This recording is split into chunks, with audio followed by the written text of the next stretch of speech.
acabou. Essas férias de 2 meses que esses vagabundos do Pitaco do Bem tiraram, chegou ao fim, finalmente. Então, para a volta triunfal aqui do nosso querido Resenha FC, aquele programa lá que você conhece, que leva entretenimento, resenha, informação, tudo junto e misturado, a gente vai falar hoje da final da Supercopa Rei 2025 entre Flamengo e Corinthians. Flamengo campeão brasileiro, Corinthians campeão da Copa do Brasil. Inclusive, no dia eu estava no Allianz Parque e a torcida corintiana comemorou dentro do Allianz Parque. E para falar, né, desse jogo, eu tô aqui com esses comentaristas maravilhosos, Pedro, Enzo e Rafa. Primeiramente, como que vocês estão? Voltaram bem de férias? E depois falem aí o que quiser para abrir esse programa. Fala, rapaziada, começando aqui mais um episódio. Voltar essas férias tão longas e infinitas, né? Já tava até com saudade de voltar a gravar aqui. Mas bora aí, comentar sobre a Supercopa Rei. Mais um título do Corinthians, né? Nós, para palmeirenses, acabamos ficando um pouco triste, né? Porque o Corinthians, no meio de tanta essa crise, consegue conquistar títulos e o Palmeiras, indo bem, não consegue, né? Mas bora aí, vamos comentar sobre essa final. Fala, rapaziada. Bom, então finalmente voltamos, já não aguentava mais, a gente me enchendo no saco falando: e o podcast, cadê? E o podcast, cadê? Eu falei: está voltando e aqui estamos. Então, vamos falar desse grande confronto que confirmou só uma coisa que eu tinha realmente uma dúvida e se tornou realidade. Fala, galera, tudo certo aí com vocês? Férias muito boas, né? E diria até necessárias, mas já estava na hora de acabar mesmo. E bora lá, né? Mais 2 milhões, 5 milhões, 10 milhões na conta do Memphis Depay. É isso aí, vamos começar falando aqui, né, algumas questões do jogo. Queria começar falando aí pelo show das torcidas nas arquibancadas. Realmente, se o palmeirense talvez tenha inveja de alguma coisa do Corinthians, é da torcida, né, Pedro? Não tem o que falar, né? O Corinthians mobilizou, né, junto com os torcedores, sei lá quantos ônibus, né, que foram até Brasília, lotaram uma, né, Garrincha. Teve um show realmente que aconteceu, né, porque a partida em si não foi aquela grande exibição dos dois times, mas ambas as torcidas, principalmente do Corinthians, deram um show mesmo na arquibancada. Não tem o que se falar, né? Foram mais de 100 caravanas que a torcida do Corinthians, né, fez para ir para Brasília. Mosaico, todas essas coisas, né? Realmente, foi uma obra de arte, vamos dizer assim. Empurrou o time, né? Vamos falar assim, tem vários comentaristas que eu assisti esses dias falando que a torcida talvez não faz muita diferença, né, o apoio dela talvez não mudasse o resultado do jogo, mas tem que falar, né, o Corinthians quando tá com essa união, né, essa conexão com a torcida, com o estádio lotado, é muito difícil, né, de conseguir derrotar o clube. Com certeza, não. A força da torcida corintiana é realmente impressionante. Em outro estado, né, os caras foram lá, deram um show à parte. Isso, contrariando o comentarista, que eu não sei quem foi, ele, tem condição. A torcida é o 12º jogador para mim. Agora, falando um pouquinho mais do jogo na prática ali, os dois times entraram com escalação titular, né? E a gente viu um duelo entre a qualidade e a raça.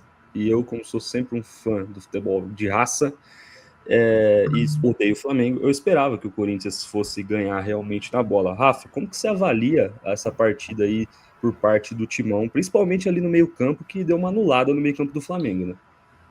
Cara, eu acho que você tem um mérito a se dar nesse jogo, é pro Dorival que assim, o Corinthians ano passado é notório que escolhe jogos, né? E eu acho que esse é um trabalho do treinador, principalmente. Não que ele fala, não que isso seja correto, mas eu acho que em um elenco que não tem tantas qualidades assim, né? Tantas valências, eu acho que o Dorival escolheu essa estratégia de focar nas Copas e, mano, tem funcionado muito bem. Um jogo agora contra o melhor clube brasileiro do ano passado, e o Corinthians fez um jogo muito justo, né? 3 gols, um gol anulado, que depois a gente pode falar mais sobre. Teve a expulsão, claro, mas é um jogo muito bom do Corinthians. Realmente, eu acho que a estratégia do Dorival funcionou muito bem, né? Ele povoa muito bem ali o meio de campo com 4 jogadores, né? Ele coloca ali o Ranieri, o Carrilho, o Bidon e o André, que o André assim, é um jogador muito bom para o Corinthians, realmente não sentiu o peso da camisa, já entrou como titular, e eu acho que vai ser difícil tirar essa vaga dele. E anulou completamente o meio-campo do Flamengo, que eu senti que o Flamengo como titular tem 2 jogos, né, basicamente. Esse foi o terceiro ou segundo. Então, eu acho que isso pesou um pouco também. Eu senti um pouco de falta de entrosamento ali dos jogadores, meio perdidos no meio de campo, o que facilitou para o Corinthians, mas não tira mérito nenhum do Corinthians, que fez uma partida muito boa, principalmente ali no meio de campo. E a zaga também foi muito justa nesse jogo. Eu acho que o Flamengo também tem uma questão, estava até conversando com meu pai na hora do jogo, ele renova o elenco com jogadores experientes, só que é importante ter um motor jovem ali no meio de campo, né? E parece que isso é meio deixado de lado. Eu não sei como que o Enzo aí, ele avalia se o Flamengo agiu bem no mercado, contratando os experientes, ou falta também uma jovialidade no elenco. Não, assim, sem sombra de dúvidas, o Flamengo ele ter contratado pessoas experientes foi o que fez o Flamengo ser campeão da Libertadores, ser campeão do Brasileiro, porque eles conseguiram trazer a experiência que eles tinham em frutos, né? Mas em comparação ao Palmeiras, igual a gente entrou naquela discussão, não lembro se no episódio ou algo do tipo, do Palmeiras ter contratado muita gente nova e nenhum experiente, ele se perdeu no mesmo ritmo. E o Flamengo conseguia ser diferente por conta dos experientes. Agora, eu sinto que tá diferente. O problema não são os jogadores, o problema é a organização.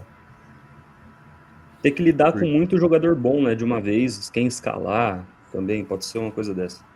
Não, acho que nem necessariamente seja isso, mas é simplesmente uma questão de organização. Porque, por exemplo, só ver o time do São Paulo, que eu já até queria comentar depois, a crise instaurada no Flamengo, que já estava desde o jogo de São Paulo, São Paulo naquele time pavoroso, conseguiu perder, ganhando do Flamengo.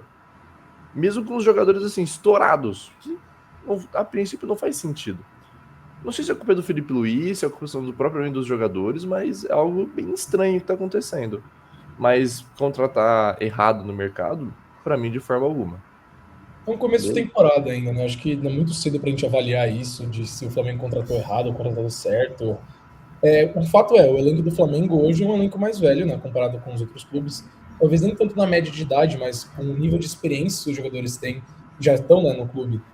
E então falta aquele meio jogador meio operário da bola que a gente fala, que vai ser aquele cara que vai jogar pro time em si, para todo mundo, e não aquela estrela, né? O elenco do Flamengo é recheado de estrelas, é recheado de craques. Mas eu não sei, não acredito que seja um problema do Felipe Luiz com isso. Ele tem gerido bem o elenco.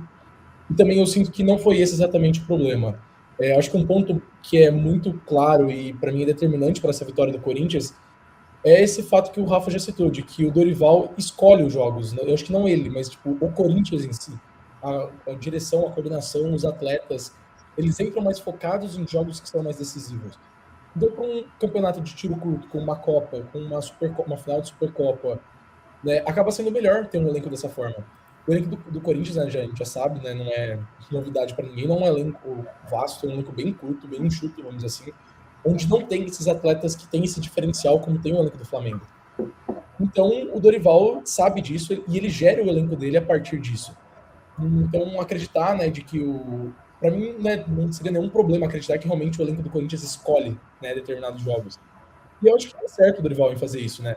Pensando de que, como eu comentei, o elenco é curto, de que não vai conseguir ter perna para uma disputa de 38 rodadas como o Campeonato Brasileiro, para se manter sempre na ponta, você pegar e escolher determinados jogos, os clássicos, escolher os jogos de mata-mata, que não eleva a sua moral, porque você sempre vai estar ganhando, você sempre vai estar disputando e competindo com os grandes clubes, e querendo ou não, durante o ano você vai, né, levando para tentar uma classificação ali mais próxima do G6 do Brasileirão, alguma coisa assim. Mas nessa mentalidade está fazendo com que o Corinthians conquiste, né? Conquistou a Copa do Brasil, agora a Supercopa do Brasil, ganhando do melhor clube do Brasil, né? Realmente, porque o Flamengo hoje é o atual melhor clube, conquistou tudo ano passado. Então, o Dorival acho que deu realmente um nó tático, não exatamente no quesito da tática do futebol, mas de mentalidade. Ele conseguiu imprimir muito mais a mentalidade do elenco dele, das peças que ele tem, do que o Felipe Luiz. Talvez porque ainda seja um começo de temporada, né? Como o Rafa também comentou, o Flamengo titular assim, fez 2 a 3 jogos, né? É algo muito recente, tem pouca amostra ainda durante esse ano. Eu sinto que, primeiro, os dois times entraram com vontades diferentes, realmente. Eu acho que o Corinthians entrou para jogar na raça mesmo, e o Flamengo entrou como se fosse uma semifinal do Carioca, pô. Não senti tanta raça. eu senti que a torcida sim estava com muita raça, a torcida dos dois clubes estavam elevando essa final, né? Uma final de encontro das suas maiores torcidas, estádio meio a meio, eu acho que isso elevou muito o nível dessa final, que a Supercopa, assim, é um título mais de veraneio, né? De festejo ali, de pré-temporada. Por mais que seja um título muito legal de se vencer, não é nada uau. Então, eu acho que o Flamengo levou muito, tô falando no sentido lá dentro do Flamengo, no sentido de realmente um título não tão importante. Então, eu não vejo, como eu estava falando, eu não acho que é um grande problema ainda para se ver as contratações. O Paquetá teve um jogo, né? Então, a gente vai falar mais depois do grandioso jogo do Paquetá, mas foi o único jogo, né? Ele acabou de voltar, é uma adaptação diferente, né? É um ritmo diferente de jogo. E eu acho essa discussão que o Pedro disse sobre o Corinthians escolher jogos muito boa, porque realmente, né, o Corinthians escolheu jogos ano passado. Teve uma campanha do Brasileiro muito fraca, né? Uma campanha que, se não tivesse muitos times piores ano passado, seria uma campanha que beirava o rebaixamento. É que ano passado teve muitos times fracos no Brasileiro, né? Alguns aí, né? Só por Deus. E esse ano promete, né? De novo o Brasileirão, né? Esse ano promete. Vem com força. Uma coisa que eu quero trazer aqui, que vocês estão falando de escolher jogo. Eu tô na dúvida. O Flamengo vai escolher qual jogo? Todos. O Flamengo tem 3 times bons. Exato. A partir do momento que o Flamengo engrenar na temporada, que é ter ritmo, tá treinando, todas essas coisas, não vai ter para ninguém. Isso é uma realidade hoje que o futebol brasileiro tem que entender, e os clubes brasileiros vão ter que aceitar isso. Porque não tem como. A gente torce contra, a gente, né, quer que o Flamengo não ganhe, pelo menos da minha parte, né? Isso muito forte. Só que não vai ter o que fazer, gente. O Flamengo tem 3 times, são 3 elencos de altíssima qualidade. São 3 times, é um elenco de altíssima qualidade. Então, mesmo que o Flamengo poupe determinadas peças, as outras de reposição são praticamente do mesmo nível. Não é aquela coisa, não é que nem o Corinthians que tira o Yuri Alberto, não tem um jogador da qualidade dele para entrar de novo na posição de ataque, para fazer o centroavante. Mesma coisa com o Palmeiras que está acontecendo, a gente discute com o São Paulo, nem se fale. O Flamengo não. Você tira o Pedro. Não tem nem titular. É um 9 um pouco mais fixo, e você coloca um Plata que é mais móvel, coloca o Bruno Henrique, você tem opções do Everton Cebolinha pela ponta, o Samulino. Cara, isso é um leque de opções muito vasto. Bizarro, né? Então, e o elenco do ano passado para esse não mudou nada. A minha pergunta é, se jogasse igual ao ano passado, o que tá diferente? Isso que tá me pegando. Não engrenou ainda. Esse que é o negócio. Eu acho que é planejamento. Estão jogando então, porque eu fico na dúvida é só olhar o que tá acontecendo no Carioca. O Flamengo tá sendo rebaixado no Carioca pelo Nova Iguaçu, Boa Vista, Madureira e Botafogo. Isso pra mim não existe. O Flamengo no Carioca jogou 2 jogos de titular. Contra o Vasco e contra o Fluminense, que só foram os 2 clássicos. Ganhou um e perdeu o outro. Eu acho que o Flamengo identificou, ele reconheceu que ele é muito maior que o Carioca e não tem mais sentido ele ficar se dedicando nessa competição. E tem um exemplo muito claro de como isso deu errado quando o Tite escalou o timaço lá no Carioca, surrou todos os times, aí chegou na hora do Brasileirão, já tinha um monte lesionado e deu no que deu, né? Demissão no final. Eu acho que o Flamengo identificou, a gente ganhou o Brasileirão, ganhou o Champions, tem aí um monte de carioca lá para a galera ver. Então, tipo, realmente a gente tem que se dedicar nessa competição que tem 8, 9 jogos, para depois os nossos jogadores na reta final do Brasileirão, Libertadores, Copa do Brasil, estarem cansados. Eu acho que foi essa gestão que eles pensaram e eu acho que estão certos, sinceramente, porque a gente cada vez mais vê os estaduais sendo discutidos se realmente são grandes campeonatos assim a se levar a sério. O Palmeiras mesmo fez vários jogos mistos, o Corinthians também. O Palmeiras tomou 4, não tomou do Novo Horizontino, e tudo bem. Não lembrar dessas coisas. Não. E nem foi do tom de zoar, tá? Realmente tudo bem, é óbvio. Eu acho que tomar 4 é um negócio um pouco acima, mas mesmo assim, é um time misto, é o início de Paulistão. As pessoas estão dando menos importância para o campeonato. O Santos talvez nem passe. E tudo bem, vai fazer o quê? Eu acho que o foco é outro agora. E eu acho que os times estão certos em focar no Brasileirão e nas outras competições. Eu sinto que a gestão do Flamengo entendeu, como o Rafa comentou, que o Carioca é muito pequeno para o tamanho do Flamengo hoje. Uma Supercopa do Brasil, talvez por um momento, pensando em conquistar todos os títulos da temporada, assim, oficiais, de maior impacto, seja interessante ter no currículo uma Supercopa do Brasil, ainda mais contra o Corinthians, Mas o Flamengo, eu sinto que prefere chegar com perna numa final de uma possível final de Mundial, que nem foi o ano passado contra o PSG, do que ter um título de Supercopa e uma conquista de Campeonato Carioca.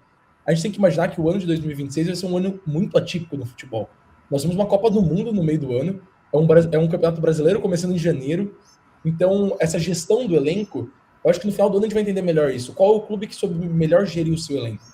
Talvez você chegar que nem o Corinthians agora, que, claro, tá poupando em alguns jogos do Paulista, tudo, mas já tá se desgastando mais com o elenco agora nesse começo do ano, porque tem que mostrar resultado, tem que conquistar títulos, tem que voltar a trazer aquele, né, o gosto de conquista para a torcida.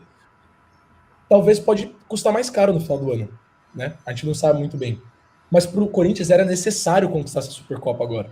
A moral que o Corinthians sai hoje, né, tem hoje pós essa conquista, é de um clube que conquistou uma Copa do Brasil no final do ano passado e no começo já deste ano conquista um título, claro, talvez não tenha tanta relevância, mas em cima do maior clube hoje do Brasil.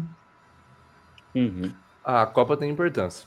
Eu falo de... Como que é? Nossa, coisa própria.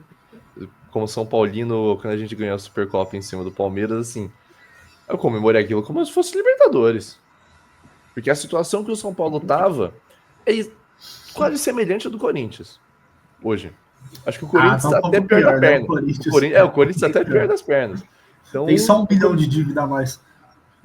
Hoje em dia a coisa dá uma igualada, né? Mas na época... É verdade.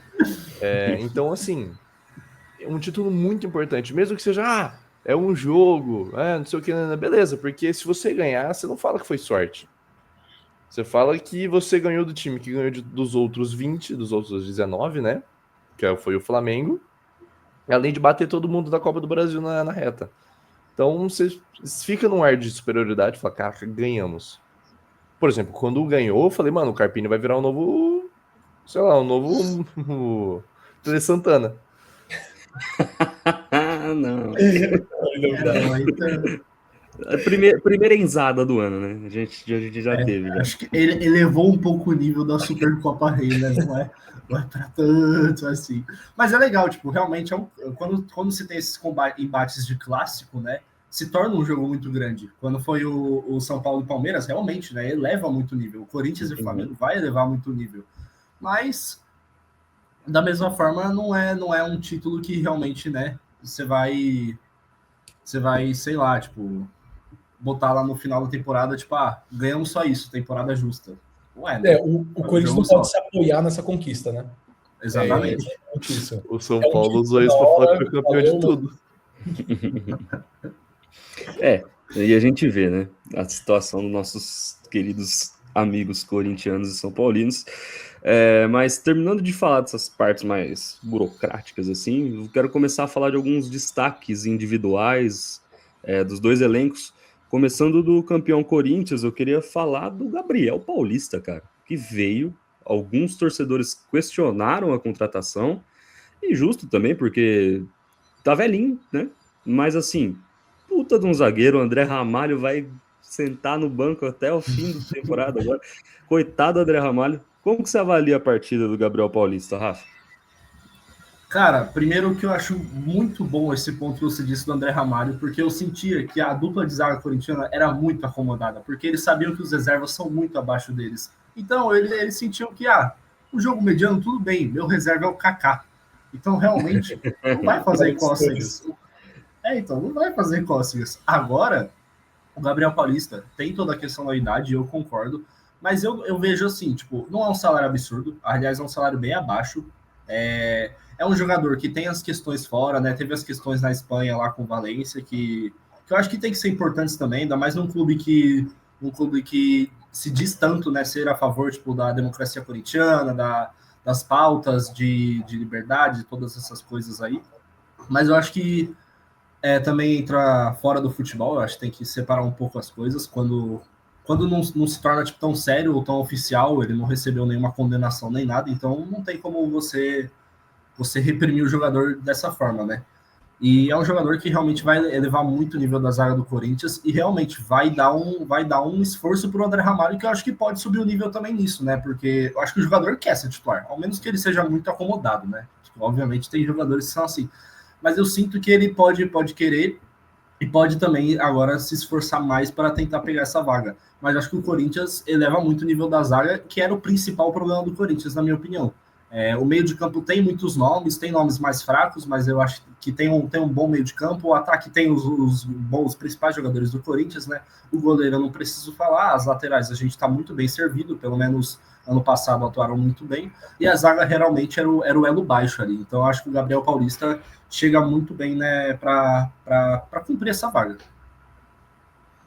Eu sinto um pouco que é uma história perfeita, sendo bem sincero. Posso estar falando, dando um adjetivo muito maior do que pode ser. Mas, cara, essa ideia de ele ser um corintiano, a história que ele tem da família dele com o Corinthians, a história do irmão, e ele vem no primeiro jogo, né, dele com o Corinthians de maior destaque, ter uma final já com uma taça em disputa, e ele fazer o gol do título, tudo, eu sinto que o caminho dele no Corinthians talvez vai ser construído de uma forma mais leve. Talvez a torcida não pese tanto. E muitos torcedores do Corinthians eu via falando assim, pô, esse negócio da idade, ele é muito velho, já estava meio encostado na Europa. Talvez, né, muita gente comentou, talvez pudesse trazer, né, o salário não é nem alto, mas talvez para o Corinthians seja hoje um salário alto. Né? Pelo que eu tinha visto, em torno de 400 e 500 mil reais por mês. Talvez para o Corinthians realmente seja um salário alto hoje, né? Não sei como está essa parte de finanças e a parte salarial do Corinthians. Mas muito se comentava de que talvez pudesse trazer 2 jogadores, né, para pagar 2 jogadores com esse salário. Mas o Corinthians precisava de um cara que vestisse a camisa e tomasse essa posição na zaga, né? O André Ramalho realmente estava, o que o Rafa comentou, era um comodismo da zaga do Corinthians, sabendo que não tinha ninguém que pudesse, tipo, substituir eles. Então, eu senti que o Gustavo Henrique sempre foi muito seguro, né? Assumiu a bronca quando o Corinthians estava mal, tal, e hoje é titular indiscutível. Mas faltava essa dupla de zaga que trouxesse segurança para a torcida do Corinthians. E eu sinto que o Gabriel Paulista está trazendo essa segurança, né, essa tranquilidade. E como eu comentei, né, talvez esse começo de história para ele, por ter marcado esse gol, tudo, vai trazer mais tranquilidade nessa caminhada e talvez isso seja muito bom para ele, seja muito positivo. Concordo. Bom, eu achei um baita zagueiro vendo o jogo e eu queria falar um pouquinho de raça, gente, porque eu acho que tá faltando no meu time um pouco, né? E só no Marlon Freitas eu vejo um fim de raça, assim, mas no Corinthians temos de sobra, né? A dupla de lateral realmente joga com raça e também o nosso querido 9 da Fiel, Yuri Alberto, que é ruim pra caralho, mas de tão ruim que ele fica bom. Eu não entendo esse cara. Ele perde os gols mais fáceis do planeta e faz uns puta golaço. Eu não entendo. Ô, Enzo, vamos lá. Você que é como torcedor São Paulino, como um time anêmico que está o São Paulo atualmente, como que você viu a partida da dupla de laterais do Corinthians e do Yuri Alberto, que fez um puta golaço no final? Cara, eu queria falar que, assim, principalmente na figura do Yuri Alberto, eu sou fã. Eu sou fã de Yuri, mas, assim, a partida dos laterais do Corinthians foi, não vou falar impecável, mas eu não senti que deu muito espaço para os pontos jogarem. Então, conseguiu anular muito bem, conseguiu fazer com que não tivesse muita carga de jogo. Porque, por exemplo, eu vi um pouquinho do jogo, parava. Eu não vi muito o Flamengo atacando. Se o Flamengo atacava pelo centro, nunca atacava pelo lado. Bruno Henrique, não lembro agora se foi um lance da esquerda, Bruno Henrique, quem que era, pegou, puxou. Simplesmente o cara pegou, já chegou, acabou. Simples. Era simples o tipo de corte, a jogada não era uma coisa, não vi um drible, uma coisa que precisasse de algo muito afobado. Foi mais coeso e muito dinâmico, assim. Não teve muito mistério. Agora, o Yuri Alberto é o que realmente a torcida do Corinthians precisa. O herói corintiano. Não, Yuri o Alberto. Protagonista que o time do povo precisa. Eu não vejo o gol dele há muito tempo. Assim, não o gol dele, mas eu vejo o gol do estilo que ele fez. Uhum. Simplesmente o cara pegou, enfiaram uma bola pra ele, só pegou, o Rossi ficou de merda no chão. Então, Assim, o Rossi tava num nhaca que só por Deus, hein? Deu uma corridinha, um trotezinho Eu ia pra comentar pegar. isso. O Ele saiu- Réveillon na Ele nem Argentina. sobe a bola. Ele nem sobe a bola pra pegar a bola, pô. Tudo bem, não ia pegar, mas. Caramba. Mas um golaço, né, do Yuri Alberto, que é o que é Eu vejo realmente. um gol desse, do cara dando um chapéu no goleiro. Isso aí E depois é. ainda termina E de amarra. cabeça, né? Eu acho que isso que é o mais da hora. A marra da finalização dele pra empurrar a bola pra dentro do gol, tipo, de frente pra torcida, né, do Corinthians no final de jogo, assim, tudo. Cara, não tem roteiro, acho que melhor. É isso que pra mim é o mais inacreditável. O Yuri Alberto, ele consegue se salvar. Ele faz merda e ele mesmo consegue limpar a merda dele em questão de poucos minutos dentro de um jogo. Contra o Santos, ele vai lá e me perde o pênalti. Ele vai lá e me marca um puta de um golaço, tipo, driblando 2, 3 caras.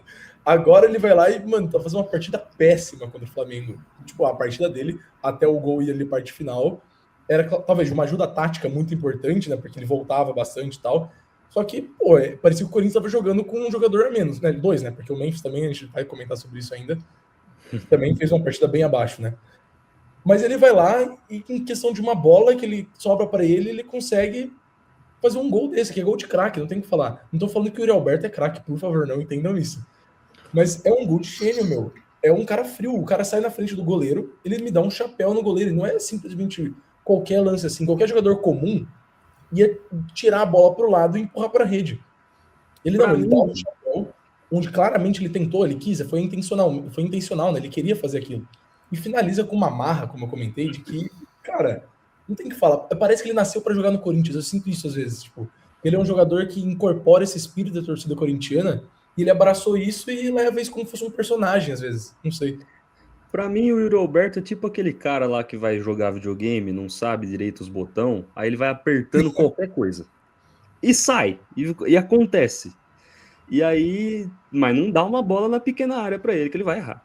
Entendeu? Essa que é a questão do Yuri Alberto. Mas, enquanto tá fazendo bem pro Corinthians, ele vai continuar decidindo.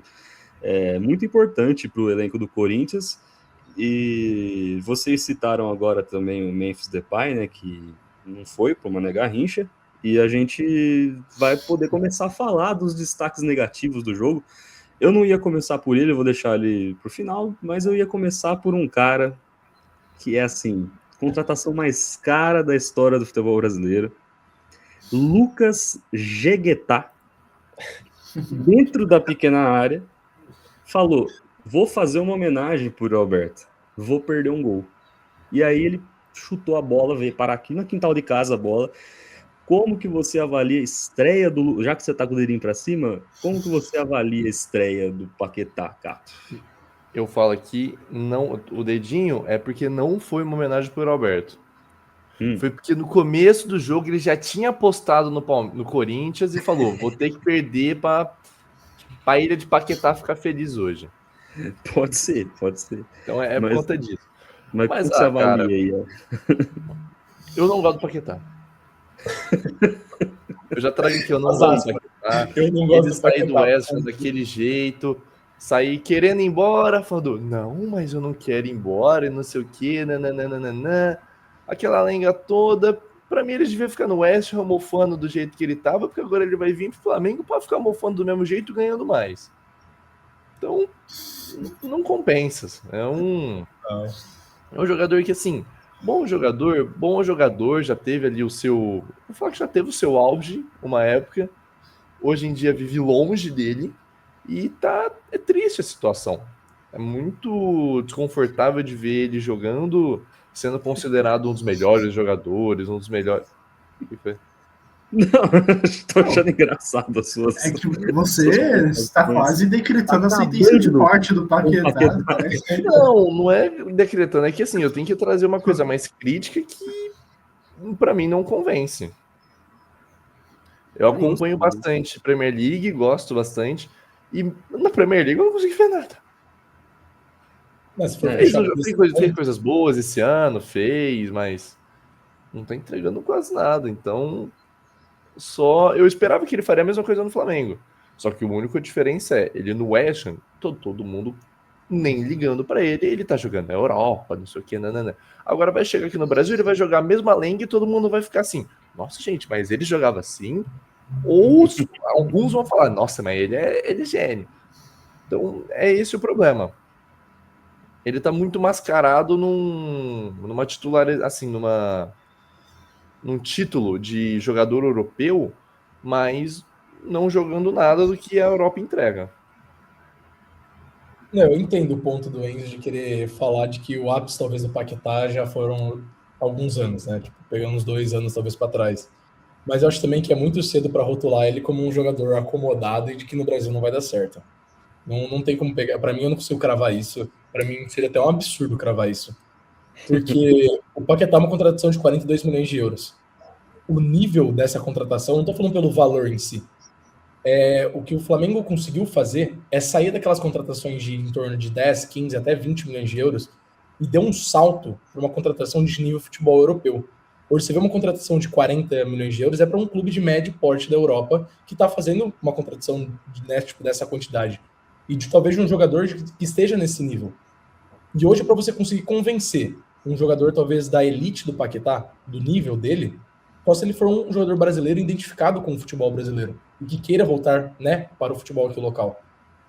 E então, para mim, não tem o que pegar e falar que o Paquetá vai, tipo, pô, talvez na Europa eles não estivessem tão bem, no West Ham ele não vinha desempenhando bem, mas acho que não dá para poder pegar e trazer como comparação as últimas temporadas dele no West Ham com esse único jogo que ele teve aqui no Brasil e falar que ele talvez não dê certo, de que não, ou que o Mal falou assim, o Jeguetá, tipo, é muito cedo isso para mim.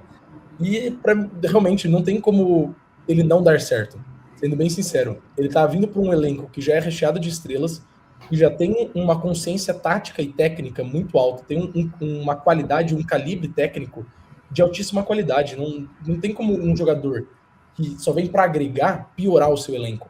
Só que o Felipe Luiz vai ter que ser macho de bancar o Arrascaeta para ele jogar, né? Porque realmente o Arrascaeta como meio pela direita. Isso tá claro. O Arrascaeta vem de uma temporada, mas aí vai ter que sacar alguém do ataque se ele for jogar de meia direita. Vai ter que jogar com 2 atacantes. Então eu já não sei assim se ele vai ter que conquistar essa vaga ou se ele já vai chegar jogando. Eu acho que ele vai ter que conquistar a vaga. Cara, sendo bem sincero, eu gostaria muito de ser o técnico do Flamengo e ter esses problemas. Gostaria muito que o Abel tivesse essas dores de cabeça. Sendo bem sincero, isso eu não consigo entender como as pessoas colocam isso como um problema. Isso é uma virtude que o clube tem. Não sei, mano, porque assim, a gente já viu várias vezes no Brasil ou fora dele, times com elenco estrelado e que justamente tiveram dificuldade para escalar durante o ano e perderam competições importantes. O Real Madrid já aconteceu isso, o próprio São Paulo ali em 2014 aconteceu isso. E na minha visão é um problema não ter esses caras no elenco, mas o cara tem que ter muita cabeça para gerir esse tanto de jogador bom, né? Ainda mais sendo um técnico novo, né? Pode ser que realmente se torne um problema. Mas eu acho que ele vai conseguir gerir bem. Eu acho que um problema é porque o Flamengo já teve problemas com isso de contratações caras, né? Samuel Lino aconteceu exatamente a mesma coisa, a torcida pegava muito no pé. Eu acho que o Paquetá vai ser um pouco diferente porque já tem um apego com o Paquetá, né? Porque já tem a passagem pelo Flamengo, então acho que isso se torna mais fácil, mas não vai, acho que, deixar de ter essa pressão de ser a contratação mais cara da história do futebol brasileiro. Mas, discordando do Enzo, eu acho que é a contratação perfeita para os dois lados. O Flamengo consegue um jogador de calibre europeu, na minha opinião, que já deveria ter saído do West Ham tem muito tempo. E o Paquetá se dá bem porque, primeiro, sai do West Ham quase rebaixado, quase não, mas está na briga de rebaixamento. E se rebaixa, vai para a Copa um jogador da Série B da Inglaterra? É diferente, né? Ele aqui no Gabriel Flamengo... Sara merecia quando estava no Norwich. Vai cagar, Enzo. Tá quieto. Gabriel Sara. Gabriel Sara, irmão. Que? Tá louco? Se alguém assistiu 3 jogos do Gabriel Sara aquele ano, foi muito. Você foi muito. Você e o Nottingham City Brasil. Pô, mas pior que ele tá jogando bem no Galatasaray, viu? Só trazendo esse ponto. Não, ele é bom jogador, ele é bom jogador mesmo. No FIFA, contrata ele direto, tipo, ele tem uns 50 playstyle lá, o bichinho é bom mesmo. Mas, imagina o torcedor médio brasileiro já reclama do cara que é chamado pelo Aston Villa. Imagina chamando um time da Série B da Inglaterra. Tudo bem, é o Ancelotti, mas mas não daria certo. E eu acho que pro Paquetá é bom, pô. Ele, ao invés dele ser possivelmente rebaixado com o seu clube inglês, ele vem para o melhor clube brasileiro, que vai disputar tudo, e vem com esse título de contratação mais cara. Então, o Felipe Luiz, pelo menos inicialmente, vai ter uma pressão de botar ele titular, né? Imagina a torcida falando, 40 milhões, 42 milhões no cara para ele ficar na reserva esquentando o banco. Então vai ter toda essa pressão e eu acho que é uma contratação bem acertada. Eu concordo com o Pedro, é difícil dar errado, porque o Paquetá é muito bom jogador. Teve todos os problemas com as bets, né? Mas pelo menos antes disso ele sempre demonstrou um nível muito alto e jogava muito bem e trouxe um título para o West Ham, né? Que não levantava um título há muito tempo. Só um único ponto antes de a gente passar para os próximos tópicos. Eu sinto que o fato do Felipe Luiz ser um ex-jogador, de ter jogado com muitos desses atletas que estão no Flamengo, ter jogado, né, mundo afora com diversos atletas, ele passa esse calibre e essa seriedade de que eu sinto que mesmo que ele tenha um elenco tão recheado com diversos craques, vamos dizer assim, atletas de altíssimo nível, ele consegue gerir melhor do que um cara que talvez não fosse desse meio, que foi um técnico que talvez não teve tanta importância assim no meio do futebol, e, né, foi subindo, foi jogando como técnico assim, e chegou talvez um clube grande como o Flamengo. Isso eu acho que dá para ter como exemplo, tipo, o Gabigol. O Gabigol, claramente, ele estava insatisfeito no Flamengo, mas o Felipe Luiz bancava ele, falava tal, e o Gabigol até hoje fala de que o Felipe Luiz é um grande amigo pessoal dele, todas essas coisas. Então eu sinto que o Felipe Luiz tem sabe, o time, vamos dizer assim, a gente pode usar dessa forma, de talvez esse jogo seja melhor, né, não colocar esse jogador, escala o outro. E outra coisa, o calendário do futebol brasileiro é muito longo, vai ter jogos toda semana. Então talvez os atletas do Flamengo, se o Felipe Luiz souber rodar bem o elenco, trabalhar talvez com que no jogo de quarta-feira ele não seja titular, mas no domingo ele vai ser titular, os jogadores não vão ficar acomodados e nem bravos por estarem na reserva. E eu acho que o jogador que vem hoje pro Flamengo entende de que, talvez o Paquetá não, né? Porque o Paquetá é a maior contratação, são 42 milhões de euros, ele vem com uma estrela pro clube. Mas ou qualquer outro jogador que vem hoje pro Flamengo, até mesmo o Samuel Lino, entende que ele chega para disputar. Ele vai disputar uma vaga, ele não chega com a estrela de que sou o titular.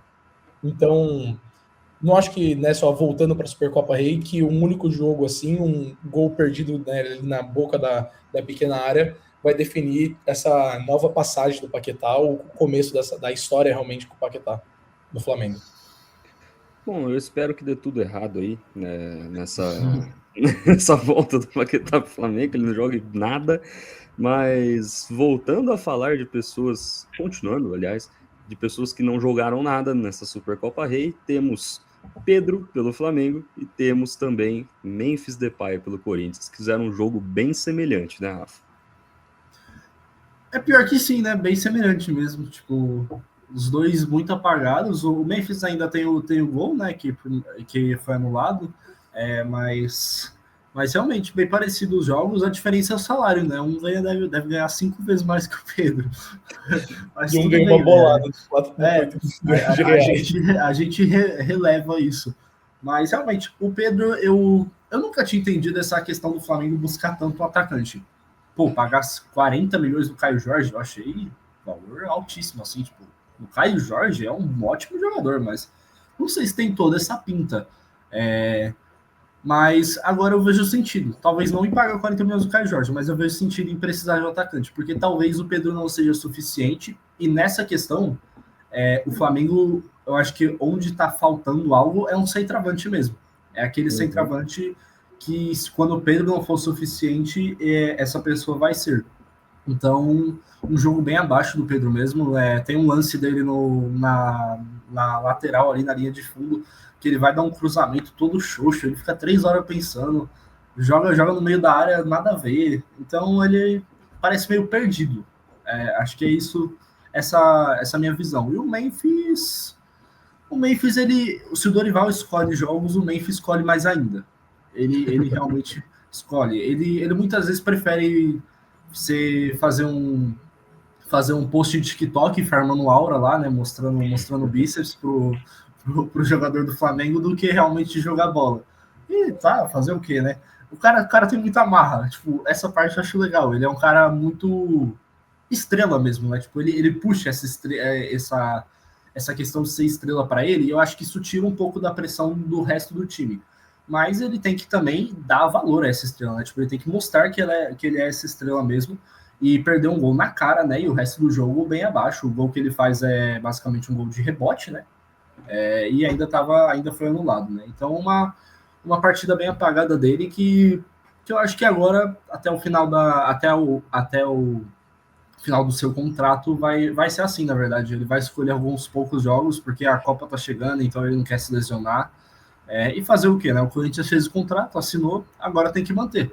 Mas é um jogador que trouxe muitas graças ao Corinthians, então eu acho que fica elas por elas, por mais que agora está pesando mais o valor. Justo. Posso só comentar assim? Pode, claro. Mano, eu acho que os dois, o Pedro e o Memphis, eles simplesmente desapareceram ao mesmo tempo não comprometeram. Então foi tipo, foda-se, parece que tava jogando com 10, não com 11. Mas eu acho que o Pedro comprometeu, porque ele podia ter feito gol, né? Ele é o atacante. Verdade. O Memphis não, porque o Corinthians ganhou. Mas o Pedro, eu acho que comprometeu ele bastante, na verdade, porque faltou um centroavante ali, né? O Flamengo demorou, né, pra mexer. Pra mim, era claro que talvez ele deveria ter voltado pro segundo tempo com o centroavante móvel. Claro, teve a expulsão logo ali no começo do segundo tempo, né? Vamos comentar agora aqui sobre isso. Mas se eu fosse o Felipe Luiz, já teria mudado isso. É claro para mim que o esquema tático hoje que o Felipe Luiz quer, o Pedro não se encaixa. O Felipe Luiz precisa de um centroavante móvel. Ele precisa de um centroavante que seja matador, como o Pedro é, que saiba fazer um mínimo de uma parede, como o Pedro faz, né? Porque eu acho que a grande virtude do Pedro no Flamengo é saber fazer isso. Não sei se vocês já perceberam, mas o Rossi sempre quando quer fazer uma reposição de bola rápida, no momento que o Flamengo está sofrendo um ataque e recupera a bola, sempre é num lançamento no meio de campo, onde o Pedro recebe com o zagueiro, ele está de costas para o zagueiro, faz a parede e abre para os pontos que são rápidos. Diversos lances do Flamengo saem nisso, e diversos gols do Flamengo na temporada passada saíram dessa forma. Então, eu não sei se vocês perceberam, mas no começo do jogo contra o Corinthians, o Flamengo buscou muito isso. O Pedro fez 2 ou 3 paredes. Só que depois os zagueiros do Corinthians pegaram, vamos dizer assim, a marra disso, começaram a antecipar e anularam o Pedro. Então, o Flamengo meio que acho que se encontra num limbo nisso, né? Porque tem um jogador que é muito importante, que pode ser tipo o grande diferencial para diversos clubes do futebol brasileiro, até mesmo do exterior. Porque o Pedro, num clube que propõe muito jogo, que não seja tão reativo, assim, tanto que nem o Flamengo é hoje, tipo, de corre, faz o que a gente chama do box-to-box, né? Tipo, onde diversos atletas fazem ataque, defesa. O Pedro acaba sendo meio que esse jogador fica perdido, porque ele não aguenta, não tem físico para isso. E, ao mesmo tempo, para a questão do ataque, ele não tá cravando gol, não tá lá no momento para ser decisivo. Então, talvez o Pedro pode vir a ser um problema para o Flamengo durante a temporada, como foi nessa Supercopa. Agora, sobre o Memphis, para mim é um caso perdido, sendo bem sincero. Como o Rafa falou, eu sinto que ele gosta, esse termo que a gente usa da aura hoje, tipo, ele para mim é um formador de aura, não tem o que falar. Tipo, ele gosta de sentir isso, ele gosta de ver a torcida, sabe, chiando, ele gosta de ser a capa, entendeu? De ser a manchete, né, da ideia, da notícia. Então, às vezes eu sinto que ele tá mais preocupado com isso do que realmente com o desempenho do futebol dele. Porque, vamos falar assim, se ele sai com um gol, né, se o gol dele é validado, a gente tá falando de outra história, a gente estaria falando de, olha o Memphis, trouxe a garantia de mais um título do Corinthians, como foi na Copa do Brasil. Mas se a gente for fazer uma análise, um jogo, diferentemente da final da Copa do Brasil, onde ele realmente jogou bem, ele foi importante pro Corinthians, né? Talvez se não fosse ele, o Corinthians não seria campeão, não só pelo gol, mas também pela importância tática e técnica dele naquela partida. Nessa final da Supercopa, ele parece que se acomodou, né, sabe? Foi um dos primeiros jogos dele na temporada. Ele não tá vindo jogando tanto nos jogos do Paulista. Foi preservado e preparado para esse jogo contra o Flamengo. E o resultado foi nenhum. Mas quando você olha no TikTok, como o Rafa comentou, nas grandes manchetes, é o Memphis. As entrevistas dele pós-jogo, fora ali na beira do campo, passa muito essa ideia, onde ele quer mostrar de que ele é a grande estrela e vai falar, poxa, talvez se o Corinthians não tivesse uma situação econômica, nós estaríamos melhor. Claro, ele é jogador do Corinthians, ele tem que se incluir. Mas, o Corinthians não ganhou por conta dele, afinal. Sabe? Então, sei lá, talvez se ele entendesse um pouco mais do que é ser Corinthians, desse espírito de realmente de ser um bando de loucos, de ser um clube que tem tradições e tem uma origem de coletividade, talvez fosse melhor, tanto para o clube quanto para ele. Eu já tenho uma coisa um pouquinho mais diferente. Eu vi gente postando um monte de coisa, por exemplo. Ele tá trazendo tanto uma imagem pro Corinthians que eu não vi ele fazendo em nenhum outro time. Tipo, ele tá dando visibilidade pro Corinthians de muitas formas. Ah, mas o Corinthians não precisa dele pra ter visibilidade. Não, velho. eu sei, assim, mas no sentido de... Não é um Yuri Alberto fazendo isso. Porque, beleza, o Yuri Alberto teve mercado lá fora, mas o Memphis é estrela da Holanda. As pessoas acompanham ele e veem que ele tá jogando no Corinthians. Então isso é legal. Por exemplo, eu vi quando ele pegou, puxou a camisa e ficou assim apontando pro escudo do Corinthians. Eu vi um cara falando, eu não lembro dele fazendo isso em nenhum outro time lá na Europa. A não ser a seleção. Mas... É que eu acho que ele não chegou a ser contratado em nenhum time da Europa com o status que ele foi contratado no Corinthians. Tipo, Sim. tá chegando o craque da Holanda, Memphis Depay aqui.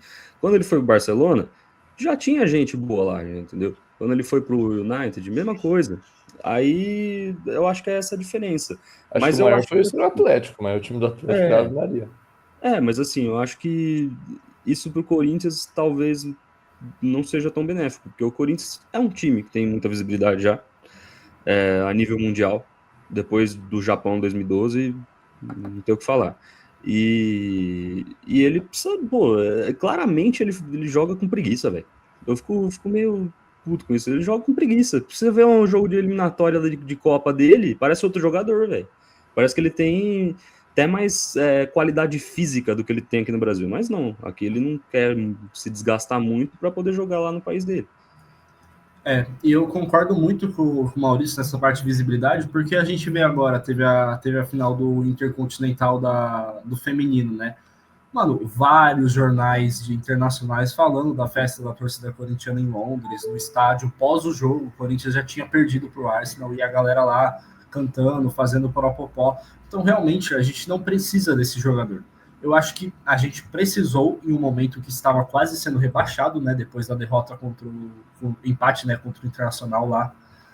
Então a gente precisava desse jogador, ele veio e ele fez diferença, ele salvou o Corinthians, depois trouxe o Paulistão, depois agora a Copa do Brasil, mas acho que esse ano agora não precisa mais, vai ser maléfico para os dois, porque ele vai ficar aqui se acomodando, poupando jogos para a Copa do Mundo, e o Corinthians vai ficar gastando dinheiro. É isso, eu acho que é bem isso mesmo. E antes da gente falar, né, do grande assunto, né, que a gente tem para falar, que é o nosso querido árbitro de vídeo, né? Eu queria falar, para finalizar dos jogadores aqui, a estreia do Caio César, cara, que vem de empréstimo do Al Hilal, né, pro Corinthians. Perguntar pro corintiano, né? Não tem outra pessoa para falar melhor. Gostou da estreia do Caio César? Gostei. O passe dele é uma coisa linda, né? Pode ter sido uma cagadaça, com certeza. Mas que foi coisa linda. Que foi coisa linda, foi coisa linda. Não, eu faço isso no society com as mãos amarradas nas costas. Com certeza. Mas é um jogador bom, assim, tipo, bom assim, né? A gente não tem um escopo para analisar ele, né? Ele nem jogava muito no Al Hilal. Mas eu acho que é um bom jogador para compor elenco, ser ali um atacante reserva mesmo, uma sombra melhor que o Thales. Eu acho que esse é o ponto. Muito melhor. É uma sombra melhor que o Thales, então eu acho que vem para fazer essa função e pelo menos nesse primeiro jogo mostrou que pode fazer bem essa função. Então gostei, espero que se identifique e no final do empréstimo o Corinthians tenha dinheiro para efetivar a compra. Obviamente se continuar tendo boas atuações, né? Foi um jogo só. É isso. Então, finalizando aqui dos jogadores, né? Para começar a falar, né? Desse probleminha que a gente tem, chamado o VAR, que é apaixonado pelo time rubro-negro. O VAR que finge que caiu na hora do gol. Parou de funcionar o VAR. Gente, pelo amor de Deus, isso aí é coisa antiga, velho. Isso aí não existe, não. Mas assim, vamos falar aqui dos dois lances, que foi a expulsão do Carrascal e a anulação do gol. Primeiramente, vou começar falando, depois eu passo pro Enzo, que eu gosto quando o Enzo fala de arbitragem. Cara, o Carrascal e o Pulgar são dois bandidos no campo do Flamengo. São dois serial killer. O Pulgar tentou assassinar o Yuri Alberto depois do gol. Vocês viram isso, né? Que ele foi com o pé nas costas do Yuri Alberto. Assim. É bandido. O Pulgar e o Carrascal são dois bandidos. Mas ele tinha que ter sido, para mim, expulso antes. No primeiro lance que ele tomou amarelo, para mim já era vermelho. E depois teve todo esse problema de ter voltado para o jogo e aí sim expulsado. E depois o gol, né? Que o VAR parou de funcionar. O que você achou da atuação do jogador VAR, Enzo, nessa final da Supercopa? Cara, eu acho que o VAR é aquela coisa de sempre. É uma lenga, se pro teu time é bom, pro time do inimigo é horrível. Então, assim, sempre quando utilizado ao seu favor é algo ótimo. Agora, principalmente friamente aqui, como nós três falamos, eu, você e o Pedro, o Rafa, ele obviamente vai ficar feliz que o expulsou, vai ficar feliz que algumas coisas deram problema. Então, obviamente, é algo muito subjetivo. Mas para mim também, por exemplo, na expulsão do Carrascal, ele mereceu. Não é um lance de jogo, o cara tá correndo, ele vai olhar para trás, ele dá... Não, ele tá andando aqui, ele só vira uma cotovelada. Aí merece se ferrar também. Pensar em outro lance. Por exemplo, a questão do VAR sumir. É Corinthians e Flamengo, né? Então, assim... Os caras ficam em dúvida para falar, não, mas peraí, para quem? Joga na moeda ali e fala, vai ter que ser, né? Tudo que deve ter decidido na moeda, porque, pô, se prejudica o Flamengo, dá problema de um lado, se prejudica o Corinthians, dá problema do outro. Os caras, agora que for olhar no VAR, joga a moeda, vamos roubar para tal, aí tira da tomada. O problema do VAR, eles justificaram como falha do sistema de energia do estádio, né? Não sei se vocês viram durante a transmissão, mas os refletores, né, se apagaram, durante o intervalo o estádio ficou sem energia. Então eles trouxeram, né, como uma justificativa para esse problema, teoricamente, esse fato dos problemas de picos de energia que estavam passando ali na região do Mané Garrincha. Não sei se pode ser uma justificativa, né, plausível para isso. Os caras puxaram a tomada, velho. Os caras puxaram a tomada. Eu já vi jogo, não lembro agora se era Série B, o que era. O time começou a perder, os caras desligaram o estádio e falaram tchau. Foram embora. Mas né? Mas eu acho que, pelo menos no lance do Carrascal, não é uma polêmica para mim, sendo bem sincero. A gente fala muito disso, de que o Corinthians e o Flamengo, né, normalmente são ajudados pelo VAR, eles, né, são os melhores amigos do VAR. Muita gente fala isso também do Palmeiras e de outros clubes, né, mas ali não tem para mim, polêmica nenhuma. O gatilho é claro. Você vê o Carrascal, ele em nenhum momento ele está realmente interessado em disputar o lance em si e tirar vantagem no sentido de progredir para a posição de ataque, né, para o campo de ataque e realizar o ataque. Ele vai claramente virando com a intenção de dar cotovelado na cara do Bidon. Né? Para mim não tem discussão. Muita gente fala, se teve intensidade. Eu acho que a gente no futebol brasileiro tem que parar de discutir tanto esse quesito da intensidade. O cara tentou agredir, o cara faz esse movimento que a gente chama de gatilho. Se pega e resvala no rosto, se pega no ombro, se pega no pescoço. Cara, isso é um princípio de uma agressão. E se é uma agressão, tem que ser cartão vermelho. A gente só vai aprender e evoluir o futebol brasileiro a partir do momento que a gente entender que esses lances não podem mais ser aceitos. Não dá mais. Porque, vamos dar um exemplo. O lance do Pulgar também na final da Libertadores. Não teve intensidade, ele tentou recolher a perna. Cara, não tem discussão. O cara entra com a trava da chuteira no meio da canela do outro cara. Se isso não é uma intenção de uma maldade, de tentar, vamos dizer assim, machucar o cara, então esse negócio da expulsão em si, para mim, não tem por que haver polêmica. Agora, a revisão do lance do gol do Memphis e o fato da expulsão ter acontecido só depois, né, do intervalo, isso a gente tem que pegar e realmente discutir. Porque não tem como. Cara, é uma final de um campeonato que abre a temporada do Brasil. Todos os clubes, toda a população brasileira está assistindo esse jogo. Era o jogo das duas maiores torcidas do Brasil. Então, a quantidade de pessoas assistindo, isso demonstra, sabe, uma fragilidade na CBF nessa parte, uma fragilidade da organização, né, nesse campeonato. E, como que você pega e o VAR para de funcionar? Como que você pega e vai revisar um lance do VAR? Você nem avisa o árbitro. Como que você não avisa o árbitro para ele esperar para encerrar a partida e que o lance está sendo revisado? E também essa despreparação nesse quesito da CBF de deixar os times descerem para o vestiário, os técnicos montarem uma tática, discutirem tanto o Felipe Luiz como ia virar o jogo, como ia buscar resultado, e até mesmo o Dorival. pô, ele vai pro intervalo imaginando, poxa, estamos com 1-0 no placar, muito bom e tal, mas temos que manter um compromisso tático de determinada forma e outros quesitos. Pô, a mentalidade do elenco do Corinthians e o compromisso tático seria muito diferente se ele já descesse se o elenco do Corinthians descesse pro vestiário sabendo que tá com um a mais. Da mesma forma que foi pro Luiz. Então, sabe, isso que ele não estraga o espetáculo que a gente chama que é o futebol. Estraga esse produto que estava sendo vendido. Então, não tem, é impressionante. Passa jogo, passa ano, recomeça ano, começa campeonato, termina campeonato, e a gente sempre tá discutindo as mesmas coisas, e sempre é a questão do VAR, a questão da arbitragem. Então, parece que estraga, parece que o futebol brasileiro realmente não evolui. Concordo, e assim, a gente acabou de ter uma discussão muito importante dentro da CBF, que foi a mudança de como seria a escalação dos árbitros para o Campeonato Brasileiro e tal. Eu espero que melhore, cara, espero que melhore, porque tem dois problemas do VAR. Para mim, o Bandeirinha perdeu a função. Para mim, ele é muito mais desatento hoje por causa da existência do VAR, porque ele está acomodado que vai ter um vídeo vendo por ele. E também eu acho a questão mais aguda aí, né, da arbitragem é a demora para a decisão dos lances do VAR. Você não vê isso em nenhum outro campeonato do mundo. Demora muito aqui. Aí saindo um pouco da Supercopa, né? No jogo do Palmeiras contra o Botafogo, teve o pênalti lá do Giai, que não foi pênalti. E era um lance que dava só para ver com a câmera. Justo. Só que ficaram 6 minutos para ver. Não existe isso, gente. Viu 2, 3 vezes o lance, tira a conclusão e segue o jogo, senão o jogo fica truncado, fica chato de assistir.